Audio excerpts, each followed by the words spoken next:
Assalamualaikum warahmatullahi wabarakatuh. Selamat pagi, salam sejahtera bagi kita semuanya. Om Swastiastu, Namo Buddhaya, salam kebajikan. Yang saya hormati Bapak Wakil Presiden, para Menko, para Menteri, yang saya hormati seluruh ketua dan pimpinan lembaga yang hadir, yang tidak bisa saya sebut satu persatu. Bapak Ibu sekalian yang saya hormati,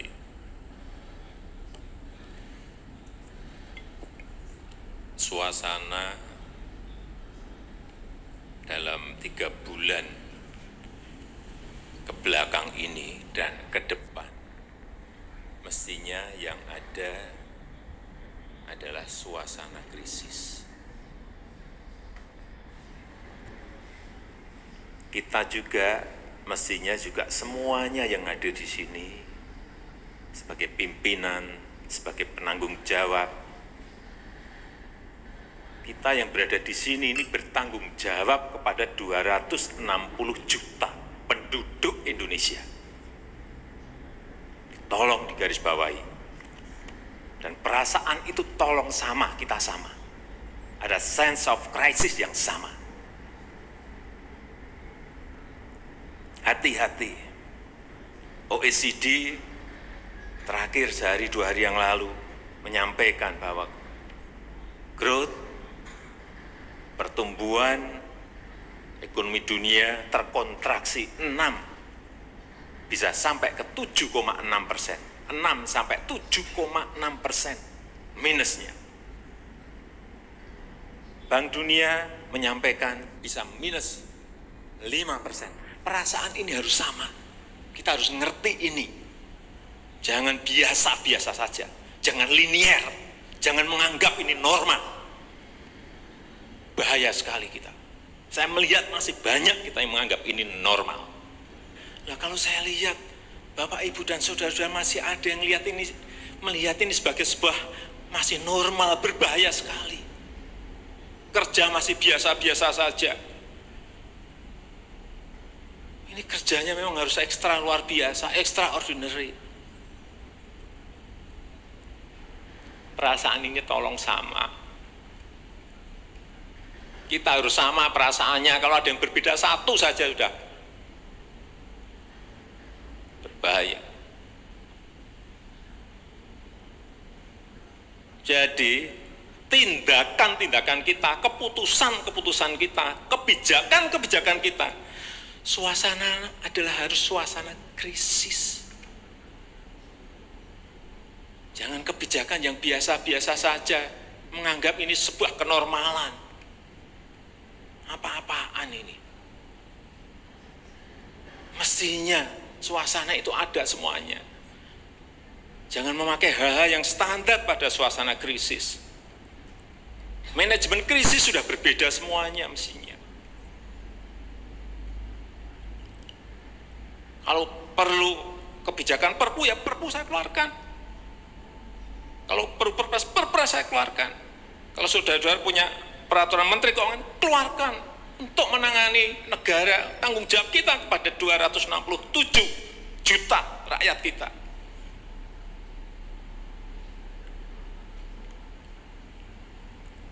Saya lihat masih banyak kita ini yang seperti biasa-biasa saja. Saya jengkelnya di situ. Ini apa enggak punya perasaan? Suasana ini krisis.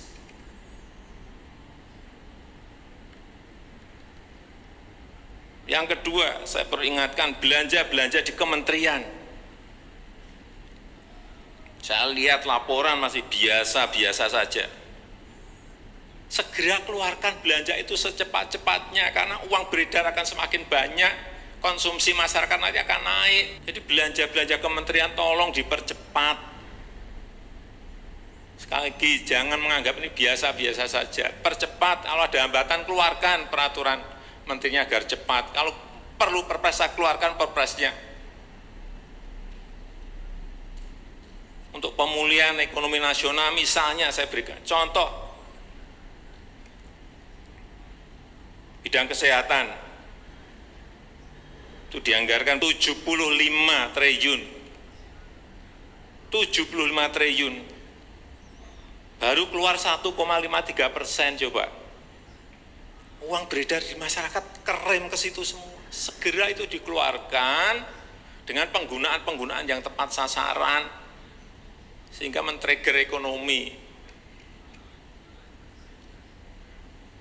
Pembayaran tunjangan untuk dokter spesialis, untuk tenaga medis segera keluarkan. Belanja untuk peralatan segera keluarkan. Ini sudah disediakan 70-an triliun seperti itu. Bansos yang ditunggu masyarakat segera keluarkan. Kalau ada masalah, lakukan tindakan-tindakan lapangan. Meskipun sudah lumayan, tapi baru lumayan. Ini extraordinary. Harusnya 100%. Di bidang ekonomi juga sama. 5分鐘落地聲。肥腸同 Hillary 連投資到門都未入到去啊！哇！你真係唔識㗎喎。姜 B 隊就已經 segera stimulus ekonomi bisa masuk ke usaha kecil, usaha mikro. Mereka nunggu semuanya. Jangan biarkan mereka mati dulu baru kita bantu, nggak ada artinya.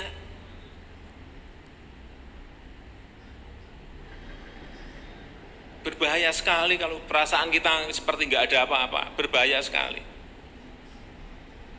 Usaha mikro, usaha kecil, usaha menengah, usaha gede, perbankan, semuanya yang berkaitan dengan ekonomi, manufaktur, industri, terutama yang padat karya, beri prioritas pada mereka supaya nggak ada PHK. Jangan sudah PHK gede-gedean, duit rupiah pun belum masuk ke stimulus ekonomi kita. Hanya gara-gara urusan peraturan.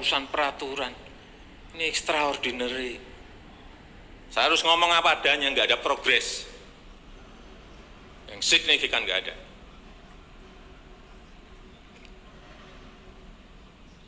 Kalau mau minta perpu lagi, saya buatin perpu. Kalau saudara belum cukup, asal untuk rakyat, asal untuk negara, saya pertaruhkan reputasi politik saya.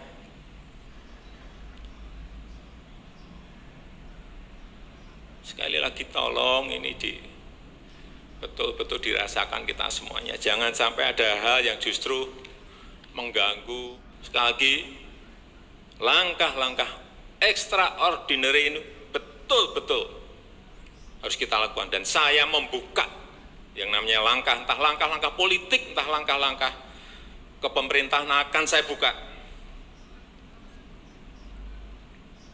Langkah apapun yang extraordinary akan saya lakukan untuk 267 juta rakyat kita, untuk negara. Bisa aja membubarkan lembaga, bisa aja reshuffle. Udah kepikiran kemana-mana saya. Entah buat perpu yang lebih penting lagi, kalau memang diperlukan, karena memang suasana ini harus ada. Kalau suasana ini tidak, Bapak Ibu tidak merasakan itu, sudah. Artinya tindakan-tindakan yang extraordinary keras akan saya lakukan. Saya rasa itu yang bisa saya sampaikan pada kesempatan yang baik ini. Saya betul-betul minta pada Bapak Ibu dan saudara-saudara sekalian mengerti, memahami apa yang tadi saya sampaikan. Kerja keras dalam suasana seperti ini sangat diperlukan. Kecepatan dalam suasana seperti ini sangat diperlukan. Tindakan-tindakan di luar standar saat ini sangat diperlukan dalam manajemen krisis. Kalau sekali lagi, kalau payung hukum masih diperlukan, saya akan siapkan.